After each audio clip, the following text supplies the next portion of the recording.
All right, welcome everyone to the Choppin It Up show. I'm your host, Joe Beard. Happy to be of service to you today. Today is July 20th, 2024. It's 12 o'clock on the West Coast and 3 o'clock on the East Coast. We appreciate all those listening live or watching the playback, whether you're on Twitter, Twitch, YouTube, whatever it is that you're consuming this great content. We sure appreciate it. You can make sure you go to the website at themarchingpodcast.com, and from there you'll get a list of all of our streaming channels. So make sure that you subscribe and follow today. So today is really, really special because I have another family member that I'm going to be chopping it up with today. And really, really special. So, some of these stories, again, I'll be able to relive them myself. But today we chopping it up with the one and only Ryan Beard. How you doing in this podcast, man? Can you hear me, cuz? I wonder if you got something muted or something, because I was just talking to you, cuz. Oh, man. Hold on. We're having a little technical difficulty, obviously. So let me see what's going on here.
Hello, Tess.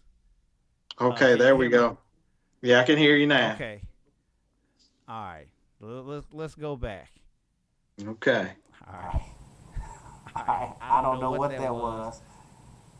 Yeah, it just went complete silent. Yeah. I was talking. Uh-huh. And dang, now the camera stuff messed up. Oh man. I know, right? That's oh man. Okay. All right. Hold on here. All right.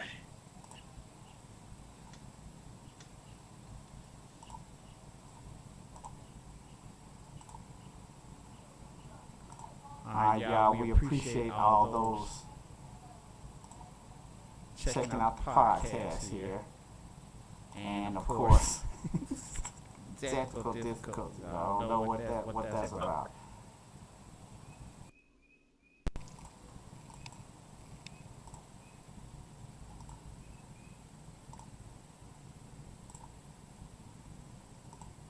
Wow, the cameras and everything, man. They just waiting for us. That's crazy. Okay. All right, let me start the show again then. All right, welcome to the Chopping It Up show. I'm your host, Joe Beard. Happy to be of service to you today. Today is July 20th, 2024. Is what's this, 12:08 now on the West Coast and 3:08 on the East Coast. We appreciate all those listening live, whether you're listening to Facebook, Twitter, Twitch, or one of our platforms. We appreciate you guys watching, or even if you're watching the playback. Again, we appreciate you watching and consuming our content. You can go to the website, themarchingpodcast.com, for all of the information about us and all that we do and everything that we're doing here at the network, and a list of all of our particular channels everywhere. So we're on Player FM, Twitch, Twitter, we're on Apple Music, we're on Amazon Music, we're on a lot of places. So go to the website and pick your favorite podcast to check us out, okay? So today we're going to be chopping it up with someone very special, my cousin, and definitely going to be bringing up some all the things and a lot of the stories that I had experiencing with him growing up.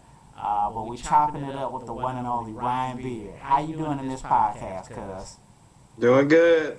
Doing good. Good. That's great. That's great. So I appreciate you doing the podcast. I talked to you a little bit here and there, but the last time I saw you was at my dad's funeral, and that was in 2015. And we talked a little bit here or there through text, and I wanted to laugh with you really quick before we got started. I'm always like, I'll send you a text during the daytime, because all my family is either 2 or 3 hours ahead of me, right? So I always send them the information, and I was like, man, I don't never hear from Ryan, and so I remember one year I reached out to Nava, and I was like, I'm getting a hold of Ryan, and you hit me back. But then you told me, you was like, man, I don't get no service at my job. And I was like, oh, man, like, that makes sense now. So it's really good to hear from you. And I know I talked to a lot of our cousins, so they're going to be checking us out. But yeah, man, you were definitely influential in my life growing up. So I'm definitely happy to talk to you today and let the world know a little something about you. Pleasure, man. Yeah, man. All right, so let's get into it. Cuz, where are you from? Well, I'm from right here in old Jackson, Mississippi. Born and raised, left a little while, but came back. So right over here in old Jackson. Okay. Now, I wanted to kind of double check. Are Aunt Sarah and Uncle G, are they, or I know Uncle G is from Jackson. Is Aunt Sarah from Jackson too? Well, actually, she's from Crystal Springs, Mississippi, so it's about 30 minutes to the south of Jackson. Oh, okay. I'm not sure if I knew that. Maybe so, because I think sometimes I remember I would come down to Jackson and look for you, and maybe you were gone, like you were at her family's, like, or something. I think. Yeah. Kind of remember that. Okay, that's good to know. Okay, so you grew up in Jackson, and then for the viewers, they all know my dad from Jackson went to Jim Hill, so we would come down to Jackson every year. And it would be at least for the summer for a little while, and then we would alternate like Christmas and Thanksgiving. I know we did Thanksgiving a lot because it was closer than Charlotte, and you didn't have as much time with Thanksgiving. So every time I came down there, I would look for you and David and Jeff. You know what I'm saying? I was excited to find y'all. So that's cool. That's cool. So what instrument did you start playing? I know that's kind of a loaded question. So when did you start playing an instrument? What was your first one? How did that all turn about? Okay, so the very first one was probably the trombone. So that was the first instrument. Obviously I switched over to the guitar, but the trombone was probably the first official study that I had. Okay. Now, was there any particular reason why you picked trombone? Well, I kind of actually wanted to do the trumpet, but we had a bunch of trumpet players in the neighborhood already, Okay. and so just uh,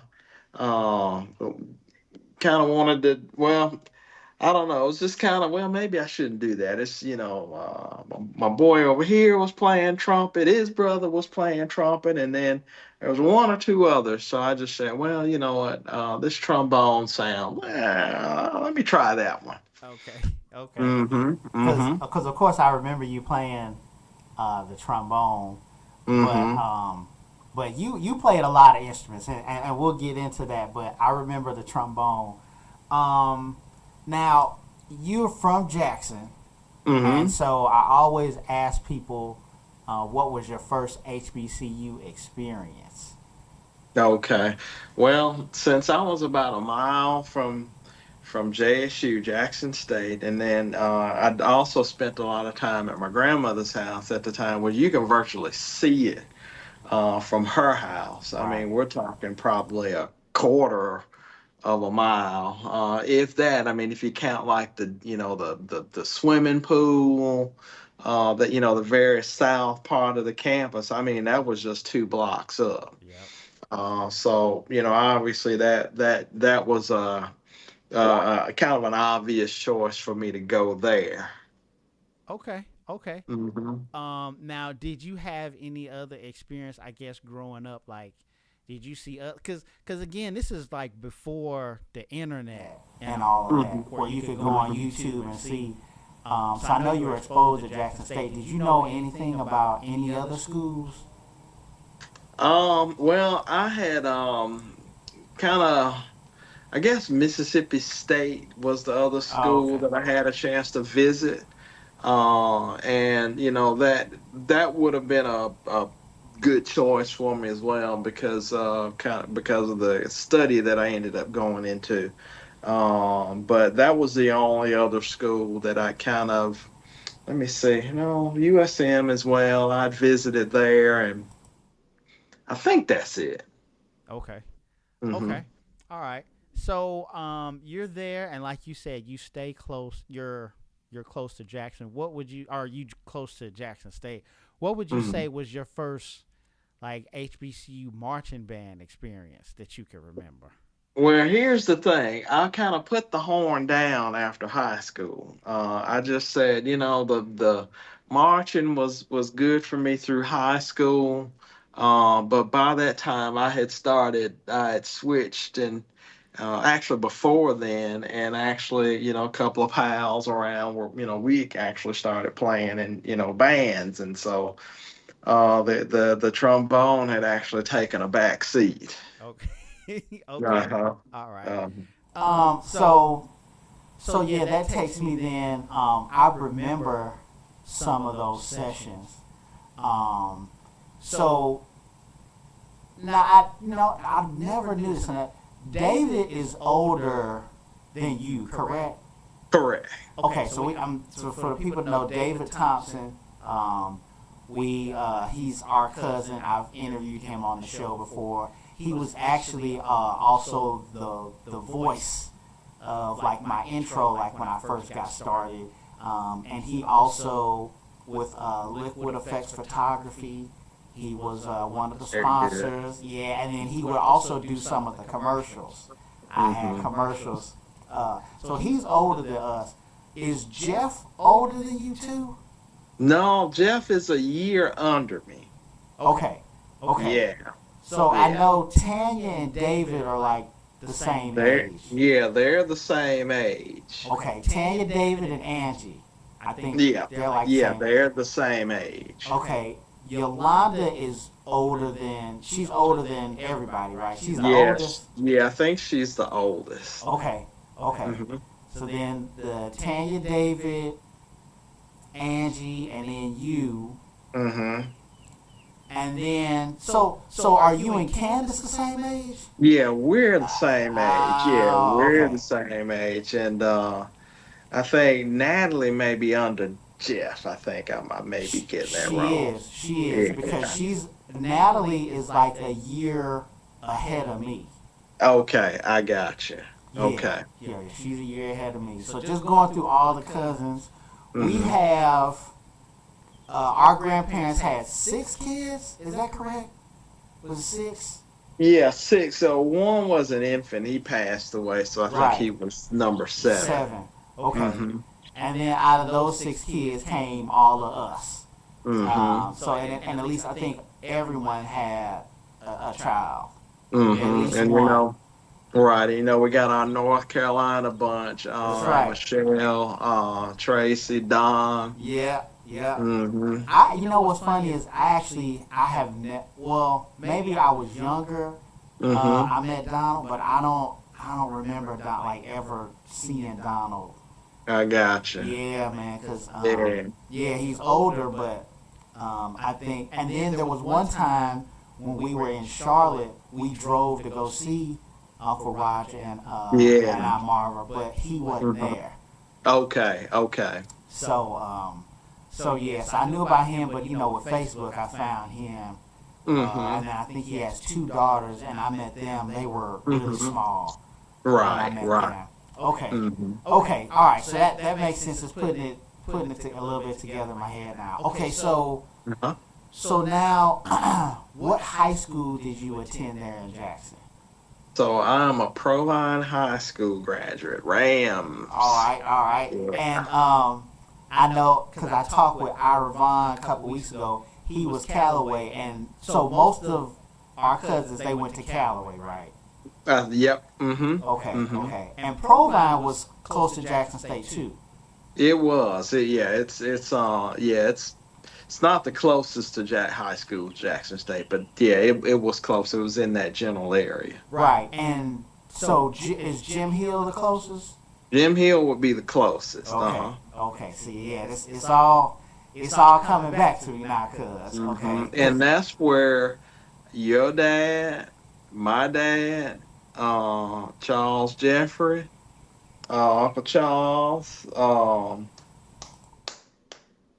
think that's it. Yeah, they went to Jim Hill. Okay. Because remember, our grandparents used to live down there on Hill Street, and that was kind of in the same general vicinity. That place is called Washington Edition. Wow. Okay. Mm-hmm. Mm-hmm. And I always have to remember that because to me, Grandma and Granddaddy were in that house. Is that presidential something? Or it's kind of it's kind of near. I know it's Presidential Hills, but it's not there. But it's on that side of town. Right. So that's Marshall Place, right? Right. That's the name of the street. Okay. Mm-hmm. Right. So I remember the street. So I remember people saying that they had another house, but for me, that's like that was like. I don't know. After they may have left there, it was the 70s. So that was way back. Yeah, that was way back. Okay. Mm-hmm. All right. So yeah, you went to Provine, and did you march in the band at Provine? I did. So I was in the marching band there, and also my band director at the time, he got an idea to start a jazz band. And so I ended up picking up the bass guitar and playing for the jazz band. So it was like during the fall, it was the trombone. During the concert season, it was the trombone. But then during the springtime, kind of after the band competition, then they actually started doing like a jazz competition. So that's when I switched over to the bass. Okay. And so really 2 instruments, 3 instruments were in play by then. Just that's kind of how the high school went. Those were the ones that I was doing in high school. Okay, and when did you start playing in the jazz band? So that was actually, let's see, that was my first year over at Provine. And so, like I said, the band director, he was new, and he had this idea of starting a jazz band. And so he had actually picked up this and this bass guitar and this big amp. I mean, the speaker at the time was taller than I was, and the bass guitar was heavier than I was. So it was but yeah, that's what we did. Okay, okay. Okay. So So I I remember remember that, that. and And Hmm. that that kind kind of of opens opens up up a a little little bit bit some of the musical influences I had with you guys. So I remember with my dad playing trumpet, David and Jeff, when they were playing trumpet, I was like, okay, I'll be comfortable playing trumpet. Hmm. Hmm. And then it also helped because I had my dad's horn, so they Right. didn't have to go out and like buy me a new instrument Exactly. and all of that. Exactly. Okay. Exactly. So I remember when you were playing trombone, but I also remember you playing bass. Hmm. And a couple times when we came down there to Jackson, Hmm. what I remember you were playing, I think, bass guitar over David's house or something. We were all over Aunt Billy's house. Yeah, might have been. Yeah. Yeah. Now, did David or Jeff play the guitar or something like that? Now remember, David, he started it. Yeah, he picked up one, Right. and I remember sitting around them. They had a little neighborhood band. I remember that. Okay. Okay. Uh-huh. And I had actually by that time started dinking around with an acoustic. Okay. So at the same time, he was picked up the electric. I had just kind of started picking up the acoustic. okay, okay. Hmm. And for the non-music folks, what's the acoustic? Okay, so that's the guitar that, generally it's well, it's just metal strings, but generally it's nylon strings. Okay, The ones that you normally start out with are probably going to be the nylon strings, but that's the sound is the Spanish guitar. uh huh. But yes, they do come with the metal strings, and so it's just the guitar that it doesn't have, electronic components, or what you have to do is put a microphone to it or attach a pickup Okay, onto it okay, for you to record it or to hear it through an amplifier. okay, okay. Okay. Mhm. Cool. Cool. Cool. I do remember that too, but I remember it was like it was like new, like it was huge to me. Where it was like, wow, Ryan plays the guitar. Like that was different because remember, like when I'm growing up all this time, you guys are in Jackson, but for Mhm. me, with my dad, there was none of that stuff going on in St. Louis. Like Mhm. it wasn't a lot of HBCU stuff.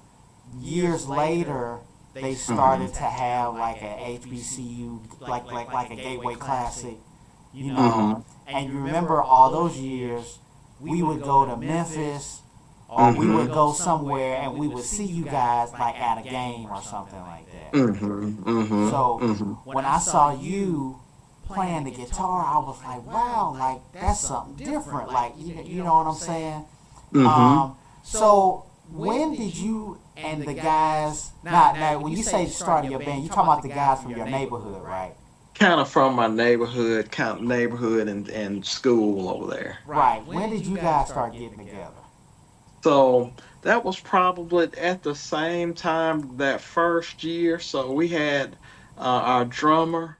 We met him through the band, and my neighbor, he kind of picked up the bass, and then I picked up the guitar. We had one other gentleman that was kind of sort of in our neighborhood. He was a little guitar player, and we had a couple of singers and all, and we just kind of started, at our little band parties, Yeah. and so we just kind of testing the water, see if we could actually kind of do something with it, and that's what kind of got me going into it. But it was a process, Right. switching over from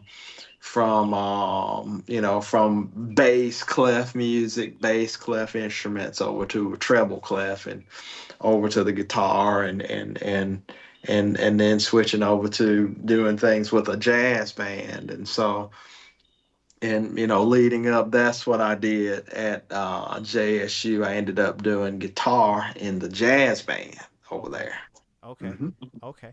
Yeah, and a lot of people, what's funny is with the podcast, it started with, me talking so much about like marching band and all of that, but a lot of these music programs overall, they have a music department. So Right. it's more than just a marching band. And then I find out years later that your marching band is only as good as like the music department, like if your concert band or your jazz band. And Jackson State has a really, really good jazz band.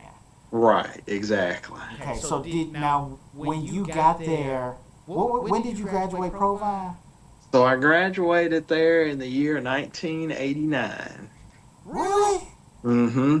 So I Wow. graduated Provine in 1989, and so I started over. My freshman year over there was September 1989. Okay. Okay. Oh, Oh, you you know know what? what? That That makes makes sense sense because Candace Candace was was 89 89 and Hmm. and Jeff Jeff was was 90. 90. Okay, Okay, that's that's Right. right. right. That's That's right. right. That's That's Right. right. right. And And David David Exactly. was, was, I I think, think, like like 87 87 or or something. something. Right. That's Okay. it. That's Okay. it. All All right, right. cool. Cool. So, So, um, what would you say was your most memorable experience with the jazz band? Man, we had it's a couple of them. So if I had to just probably think of one, and it was one year that the JSU Jazz Band, they had a band number one, and that was the real cat's meow. I mean, they were recording, and there were some really good players in the JSU Jazz Band coming through at that time, and a lot of them actually, man, were from East St. Louis, Illinois. So if there are any of those guys Wow. out there listening, yeah, you guys are really good. And we'd gotten in there, and I believe this was probably my second year, so this might have been 91. Um, Man, just a lot of stuff had come together with the second band, and we had a really good group of guys. And so much so now there's been talking, there might have been talk back then, but it was kind of said that we had rivaled the first band. And so that was kind of one of my most memorable times, just kind of with the jazz band over there. okay. Okay. Okay. Okay. Hmm. That's That's cool. cool. I didn't know that. I don't know if they still have it or if it was like that when I was there, if they had Hmm. the two bands. Hmm. I know that they have a radio station Hmm. and it plays actually a guy who I've interviewed on here and he used to film the band and he puts a lot of marching band videos out there, Gerard Hmm. Howard. Hmm. I think he was like the DJ at the radio station and they played jazz. They played Yeah. jazz. Yeah, Yeah. actually, speaking of that, yeah, he is actually still on. So, Oh, Oh wow. wow. Okay. I hadn't listened to WJSU is a radio station, and to anyone out there, I definitely highly recommend that you listen to it because they really do a good job and play a lot of good music. And so this gentleman that we're referring to, he actually does, if you will, if there were a thing called retro jazz, he's playing those old '60s and the bebop era and Wow. all of those tunes. So he's generally from what I last heard, he was hosting that. Okay. Okay. Okay. Okay. Very good music, very good selections that he plays during that time period. Yeah, and because I remember he told me about it, and then someone else was saying it. Hmm. But that was kind of the mind blowing thing to me with Jackson State is that the music program was really good. They have Yeah. an orchestra and they have a Hmm. whole lot. So I could tell you this when I got down to Jackson, I had just came from Johnson C. Smith in North Carolina, and they didn't have a program.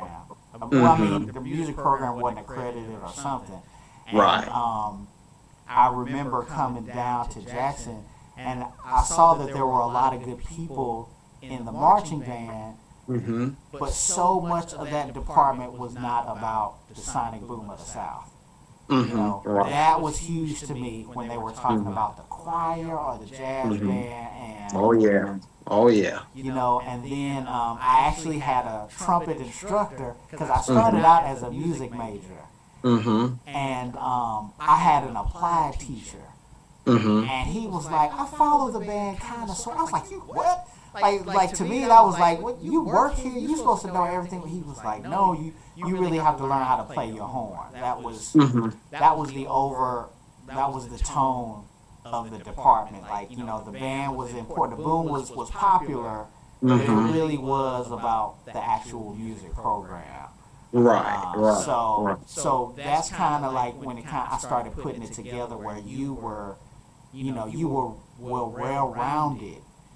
And then I started to see that other people, there were a couple people that I marched with that were also like in the jazz band, or Mhm. they were in the orchestra. They had a symphonic band, and then I remember they had a concert band Mhm. in the spring, and I was in the concert band because I wasn't as good as those guys in the symphonic band. I got you. But yeah, man, it was a totally different world. But Yeah. I thought about you because I was like, my cousin played, you know what I'm saying, the guitar. Mhm. So that rolls me into the next thing. You said that you guys started getting together. You guys were in college, or this was before college when you and the guys from the neighborhood were starting to play?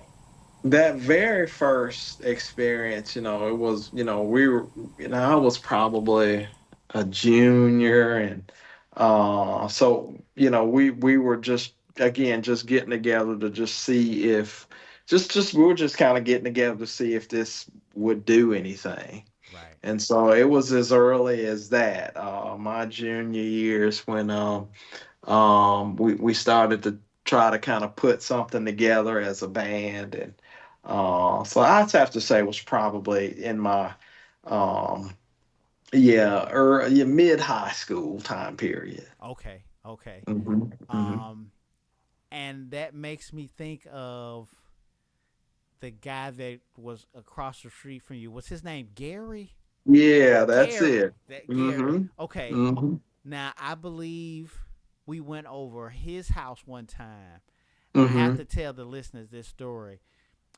This is, of course, like you said, you were 89, but Hmm. even at that time, this is the area of the The 80s, 80s, and I like to call like MTV, like Hmm. that whole era of rock and roll. Oh yeah. You know, so like the 90s, I think it was a little bit more, I want to say like R&B type thing. But the Hmm. 80s was that rock and roll, and I mean black and white people were into it. Like, Right. different than it is now. Right. Exactly. Yeah, and so I can't remember if it was Gary's house or because he lived like across the street, and then you had another friend that was kind of like to the right. I want to say, but we went to one of those houses, Hmm. and you guys were rehearsing together, Hmm. Hmm. and y'all had the sheet music Hmm. for a lot of the songs that you see on MTV. So any of those popular rock and roll songs, I want to say, I remember White Snake. Yep. Yep. I remember them. Hmm. And some other ones. I just remember that.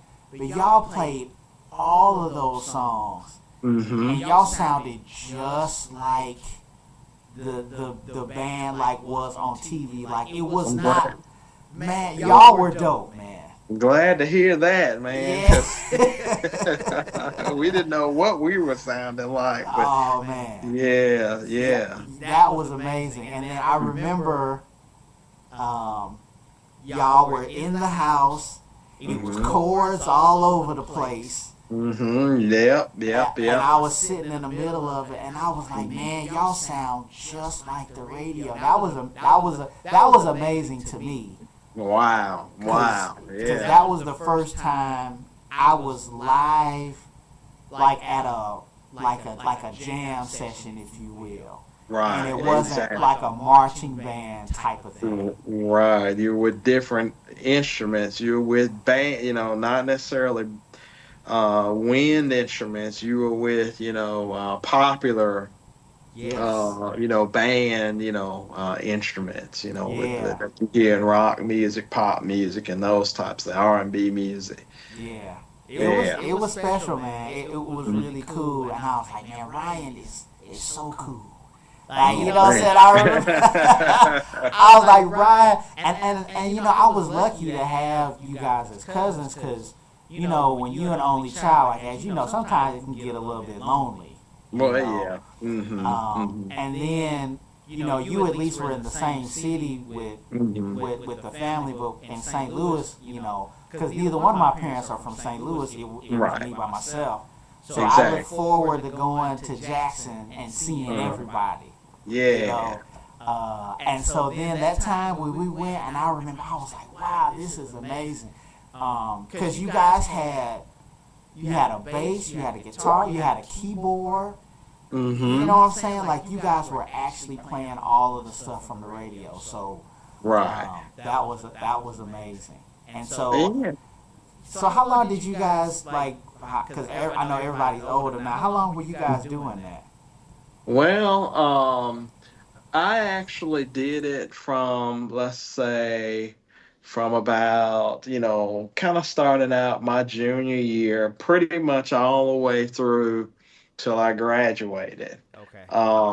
And so, and we had different projects going on. We had different, you know, band here, a band here, and just different musicians we started kind of bumping into. And of course, as we kind of got out into, trying to play in a club somewhere, that exposed us to more people. So, Okay. but I did it between, so let's just say between, just to give you a numerical time frame, so probably 88 through about nine. So I graduated in 94, and actually, that when I graduated, that's when I kind of did my little. I had a chance to do my little year after graduation before I got serious, and that's when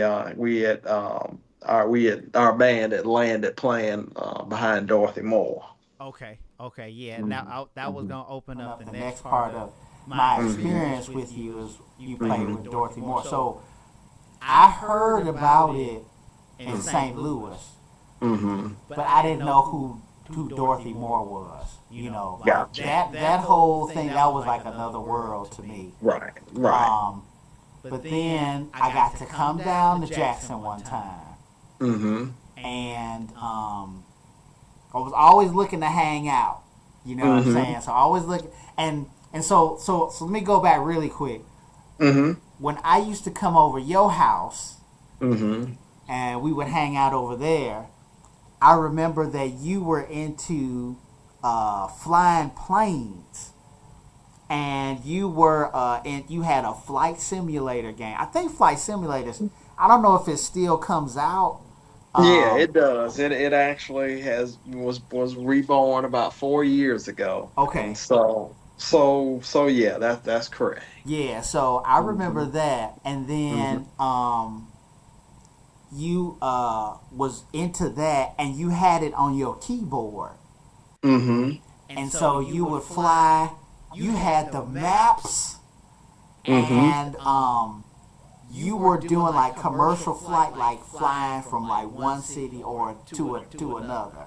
Hmm. And I was like, wow, this is really cool. So I got into that as Hmm. well. And then mind you, with the '80s, Top Gun had came out, and then Right. like Iron Eagle. I don't know Oh if you yeah. remember that one yet. Oh yeah. The That was one of our influences for Yeah, sure. yeah. So Hmm. I wanted to get into it Hmm. the same way.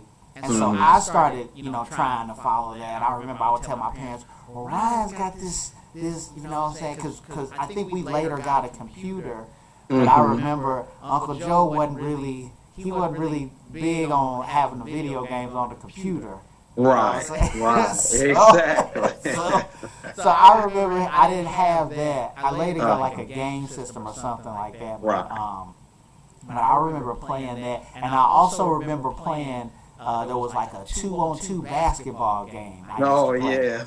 Yeah, so that was fun, man. So I mean, I just had a lot of fun just coming out and hanging out with you, man. Yeah.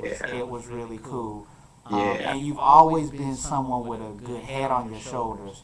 You know, I was lucky with you, Jeff and David, because like y'all wasn't like off the hook, Oh crazy doing man. No. nothing. No. They kept doing, us. Yeah, they yeah, kept us straight, man. And I mean, and then for us, kind of we kind of had to. We were. Like you said, we were either doing the band stuff, and for us, I mean, I know me myself, for example, yeah, I tried to do a beer one night and play, and that didn't work out, and so that's just a beer. So, Right.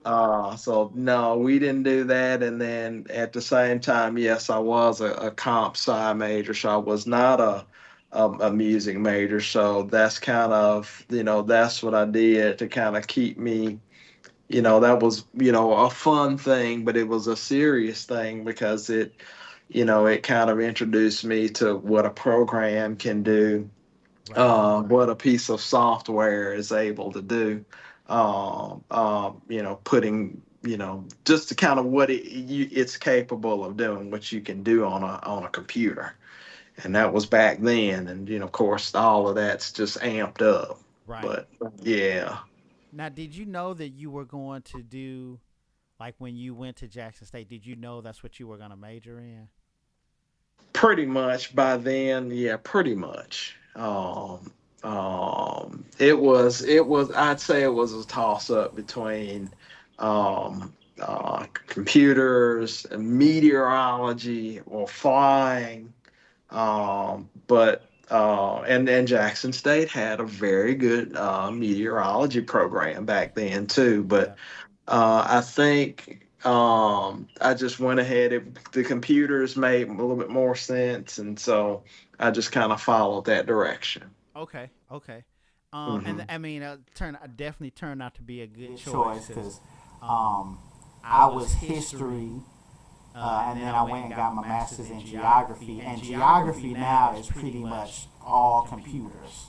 Right. So if If you you Right. learn, learn, because because everything with drawing maps now is digital. So Hmm. if if you you learn learn code, code, or if you come from a computer science background, you can do really well in geography.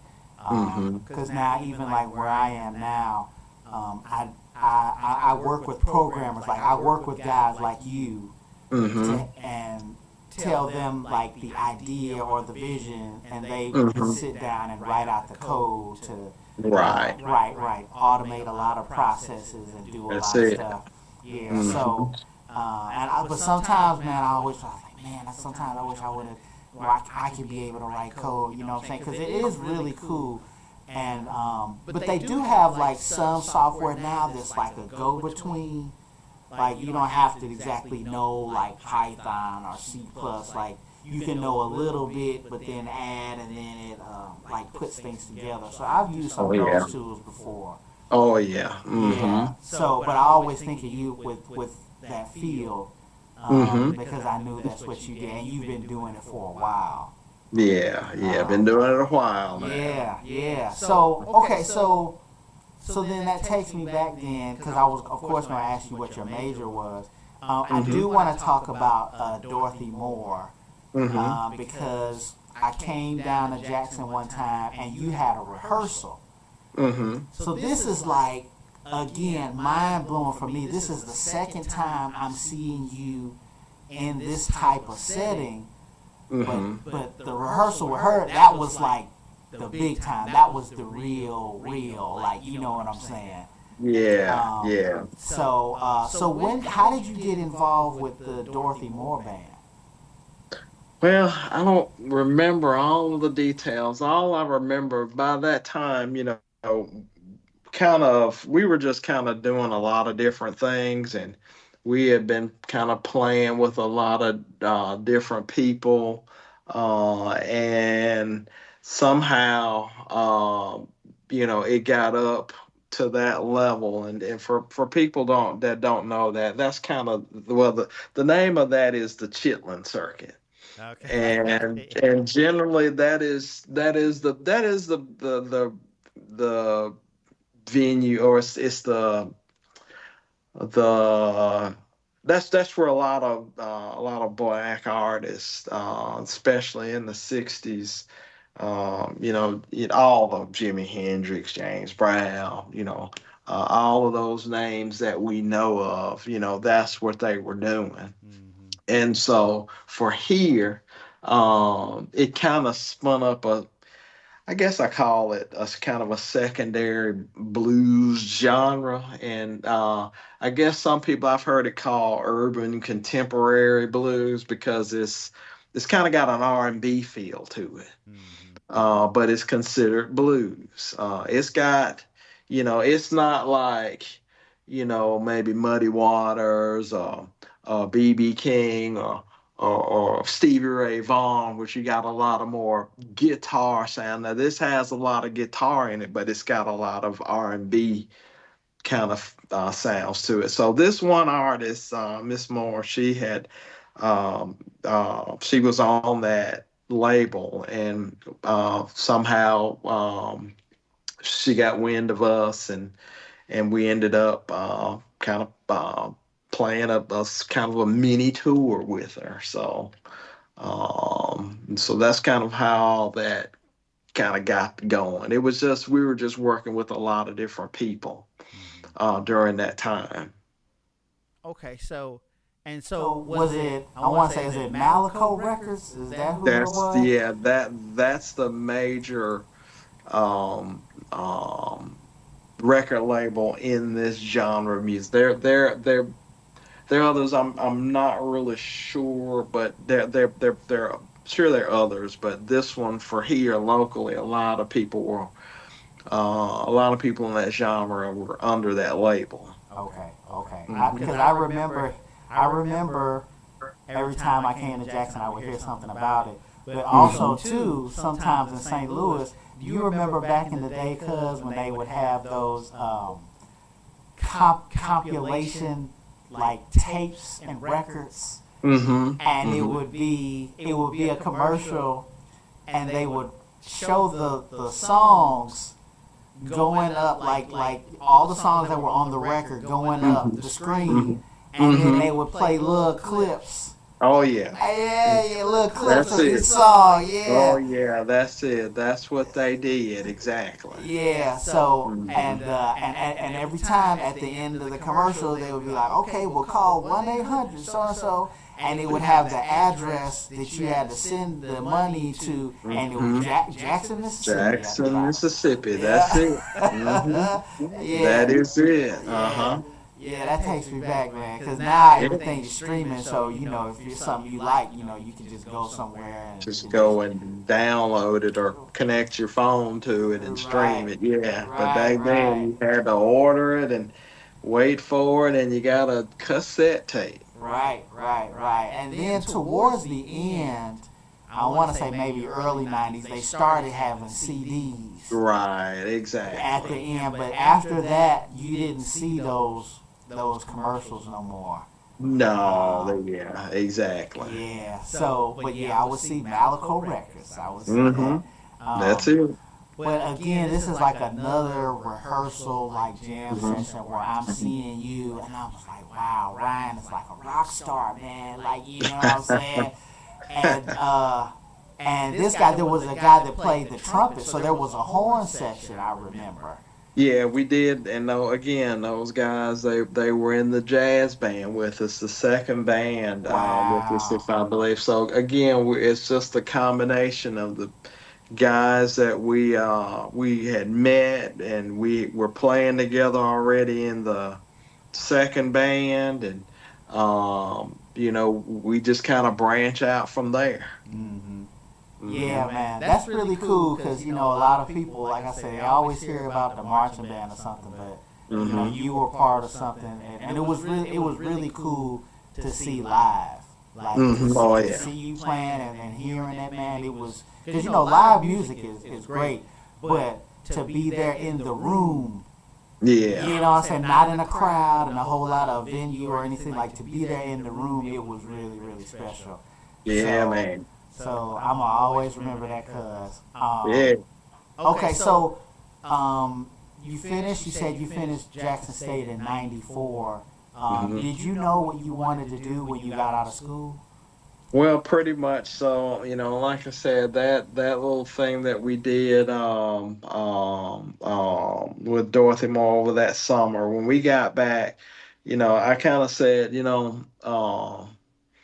really, I've been to school, and I don't know if doing this on a professional level like this is kind of, I don't know if that's my cup of tea completely. I kind of Right.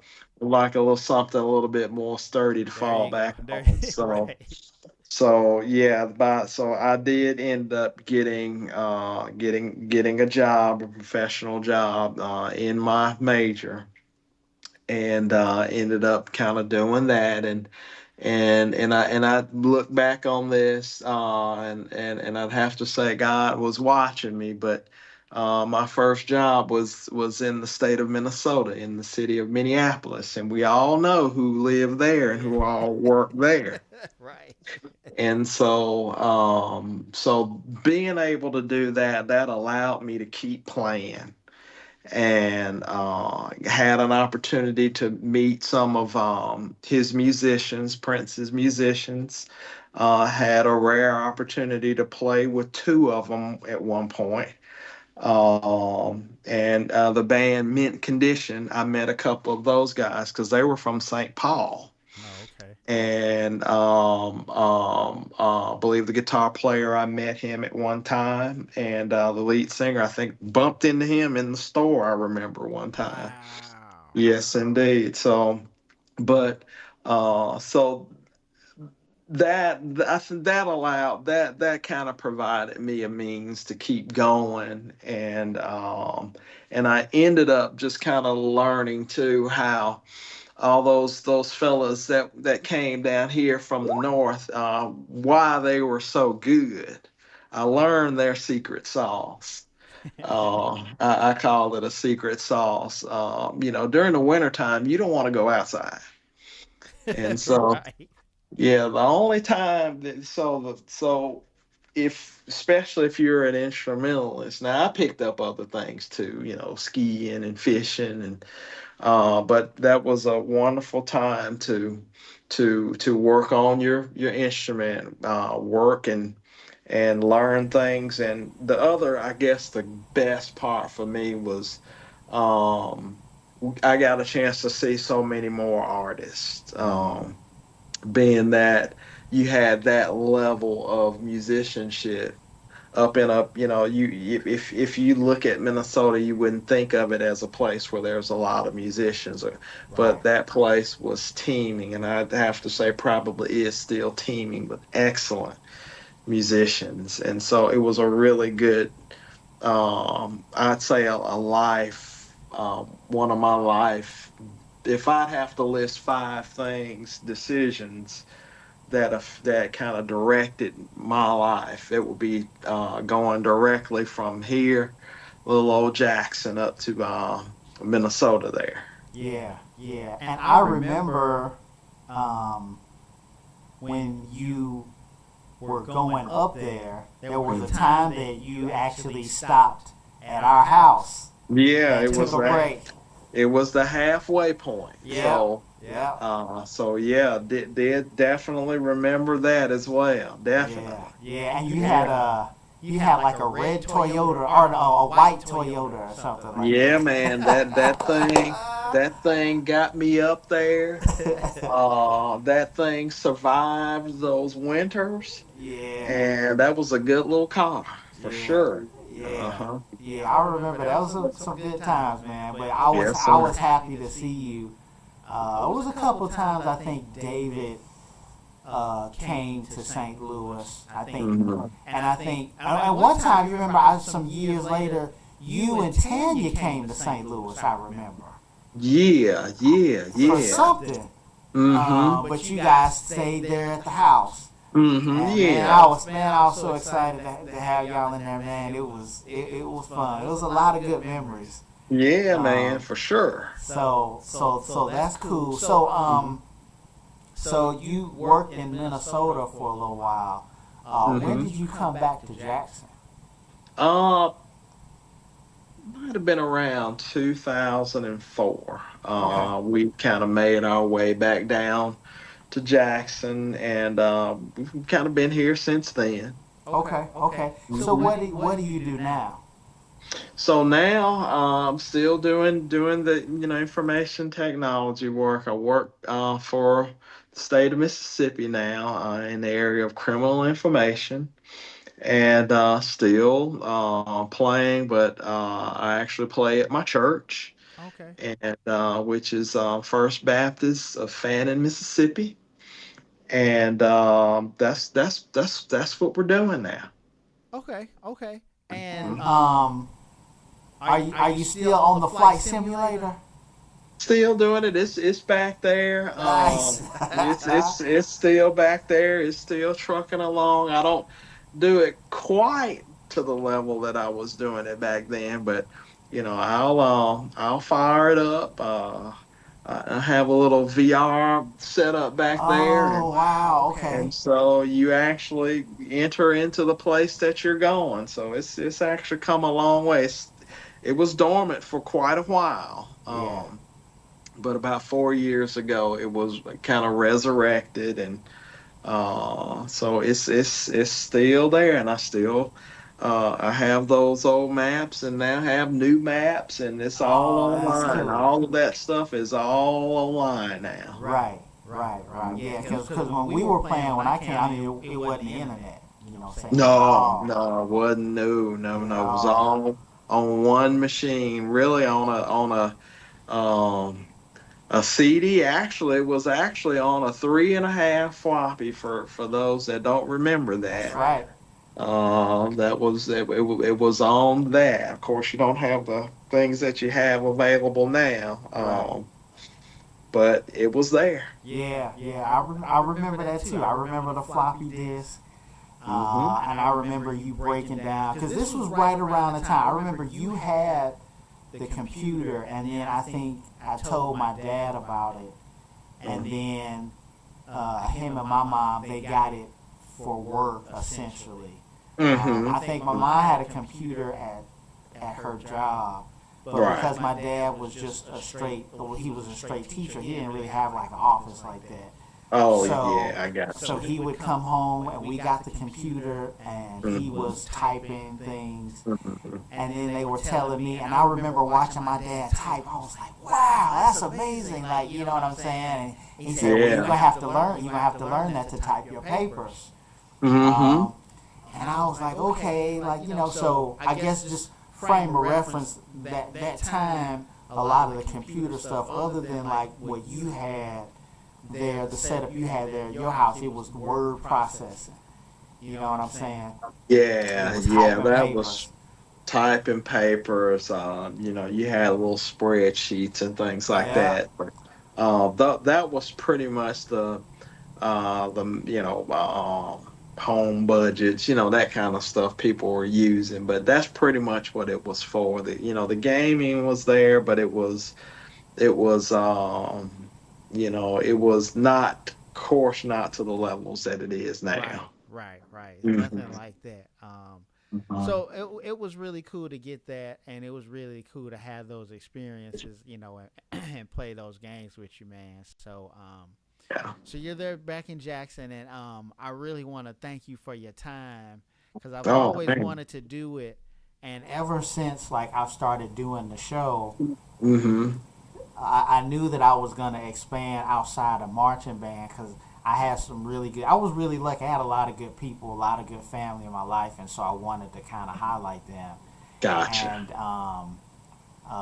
And uh, and I want to tell the listeners and the viewers, you were the person that told me. Now you hear it a lot. I hear it so much, but you were the first person in my life to tell me you need to put yourself around people who are going somewhere. Definitely. Like, yeah, like, don't, and I've heard it in so many different things. Like, I heard someone say, if you're the smartest person around you, you need to get some new friends or something like that, something like that. Well, you told me this years ago, Yes, sir. long time ago. And I remember thinking, like, okay, I kind of know. But then I think, like, when I was in high school and, various things started to happen, like my beginning years of college, that really took a lot of notice. And I remember you said it, and then I remember when I saw you at my dad's funeral, I said, Ryan, I remember you told me this. And that's always stuck with me, man. So Yeah, definitely, man. That's some proverbial biblical truth, man. You have to, and for the listeners, for anybody that might be in that situation, you really need to do that.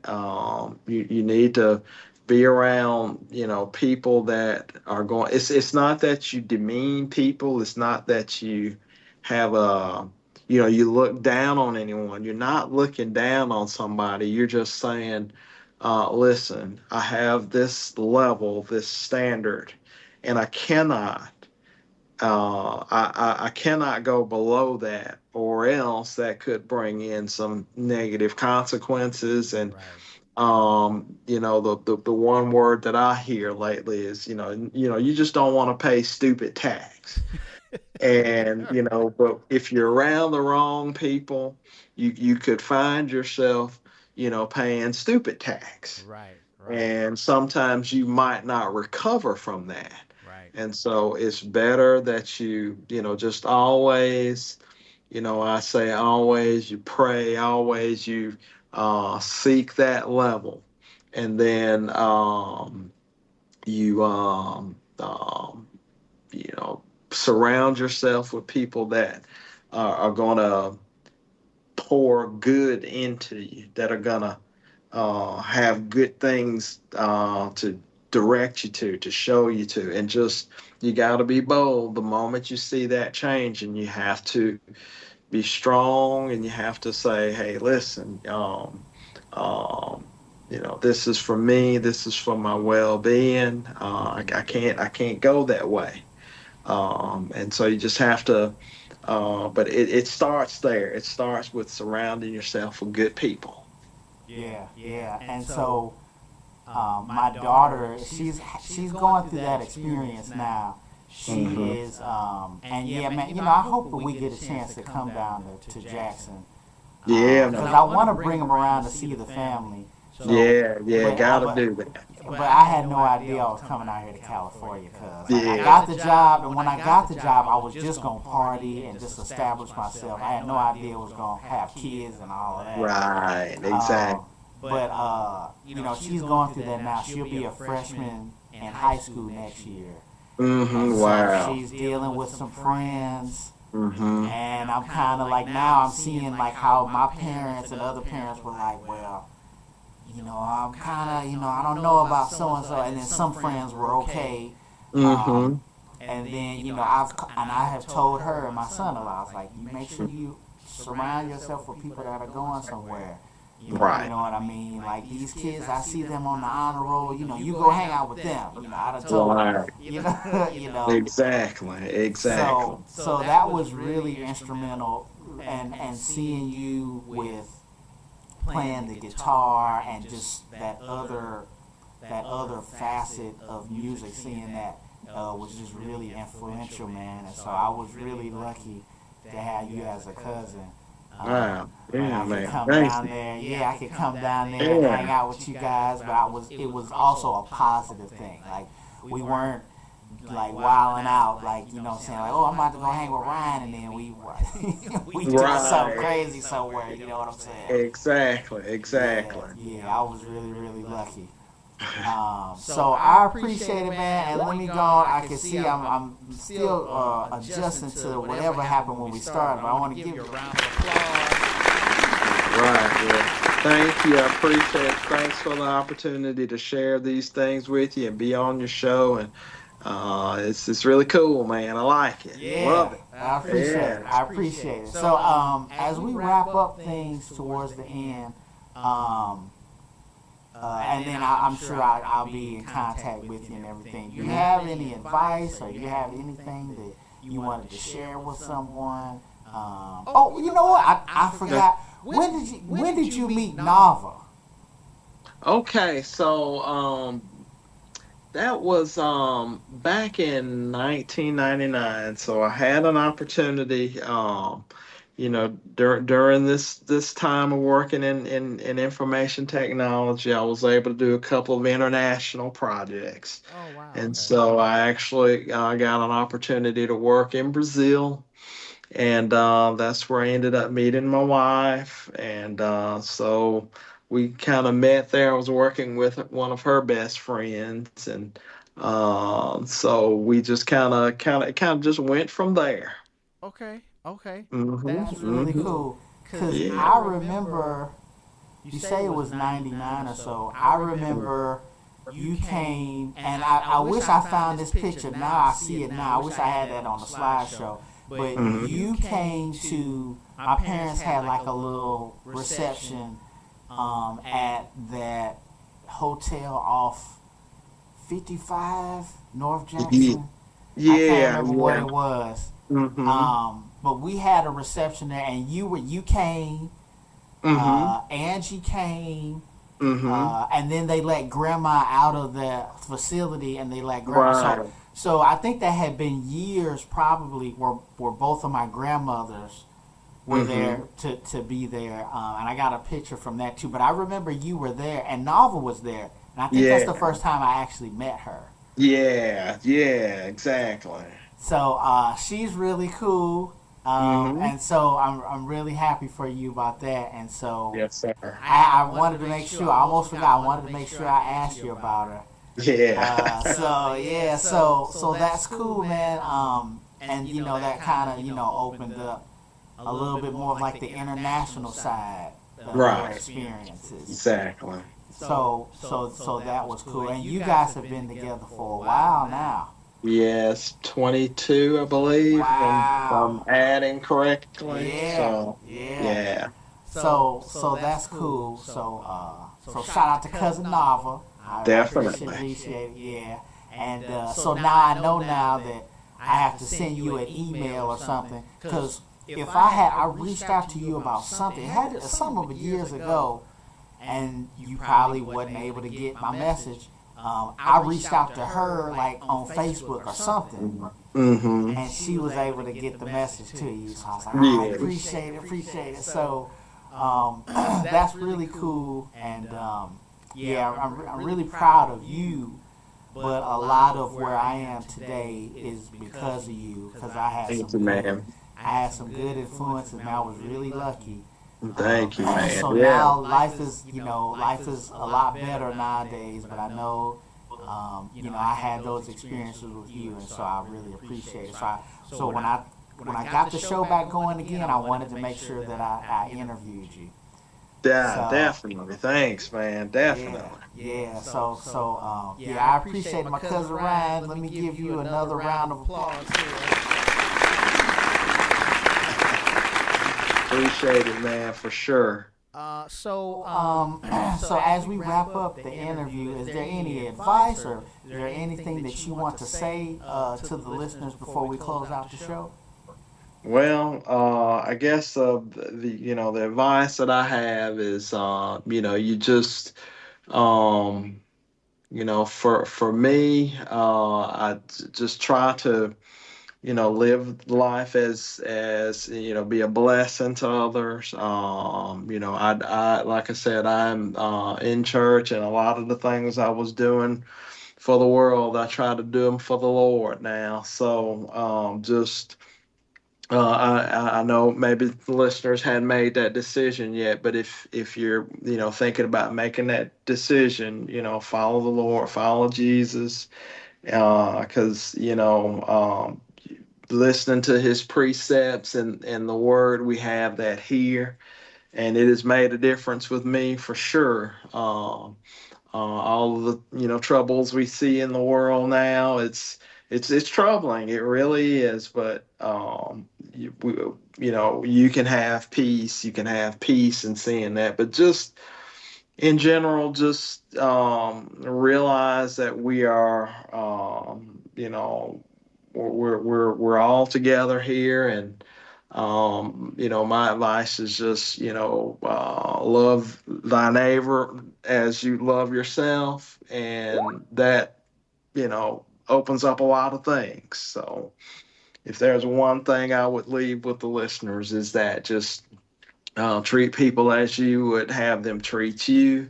And it's amazing to see what you can unlock from just doing that simple thing. All right, let me give you another round of applause.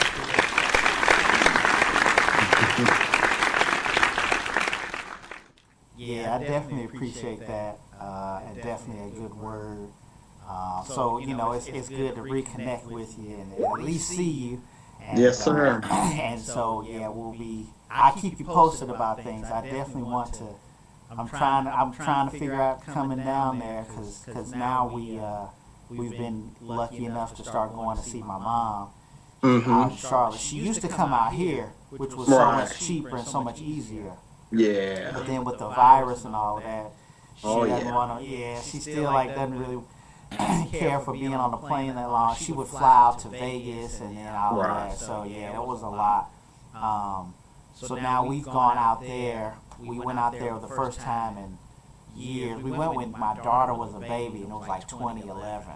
Wow. Yeah, Wow. and so we went out there in March, and the kids had a good time and stuff. Yeah. So, Definitely welcome here, man. You got a spot here? Definitely. Okay.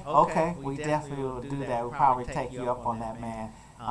And then the boom is coming to California. They'll be out here for the Rose Bowl. Oh yeah, I heard about that this morning. Definitely. Yeah, so Yes, they're indeed. excited. So they're excited to go to see that, and I'm excited just to go and see them in person. Oh yeah, that's gonna be really cool. Yeah, so my kids can see it. My daughter started with piano, and my son started the trumpet for a little while, but because that music influence isn't the same around where we live, they're kind of like music, Yeah, I definitely understand that for sure. Yeah, so they're much more into sports and stuff. Right. But hopefully, seeing them, seeing the band and stuff like that, we'll see, how it turns out for them. So. Gotcha. So I really appreciate it, Ryan. Let me give you one last round of applause before we. Yeah. Thanks, man. Thanks for the opportunity. No problem. No problem. So we again appreciate my cousin Ryan being on the show. You guys can follow our network wherever, in a lot of places. You can go to the website and click on the listen and follow tab. We also have a LinkedIn. We're on social media. We're on Twitter, Facebook, and all of those places. And then you'll see the different various channels where you can follow us and subscribe. And we're back. Tomorrow we'll actually be having the 90 Degree Show. The 90 Degree Show will be back tomorrow, and that's after 5 years. We hadn't been on the air.